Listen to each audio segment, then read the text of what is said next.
Donc on en revint à la lobotomie transorbitale, une solution un peu barbare. Elle consistait à sectionner les voies nerveuses entre ses lobes frontaux. Après lui avoir introduit un genre de long scalpel, un peu comme un pic de glace, entre les lobes des yeux. On croyait fermement que c'était la solution miracle, car on n'intervenait pas sur le crâne du patient. On introduisait l'outil, on coupait d'un coup sec le lien entre ces deux lobes et on retirait l'outil.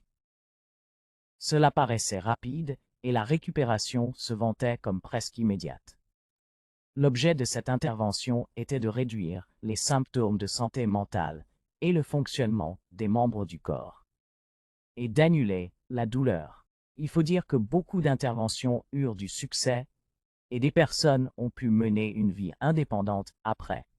Bien des années, c'était sur le papier efficace, mais la réalité, c'est que c'était fait à l'aveuglette. On coupait n'importe quoi. En fait, on pouvait même détruire à jamais l'un ou l'autre lobe. C'est ainsi que la plupart des interventions finirent par des personnes en état catatonique, insensibles ou apathiques. D'autres sont mortes d'infections cérébrales ou gravement handicapées pour la vie. C'était à l'époque une pratique très courante aux États-Unis et célèbre pour y avoir été utilisée sur la sœur du président Kennedy, avec de bien tristes résultats. Ce fut aussi une technique utilisée sur Eva Perón pour la soulager les douleurs de son cancer.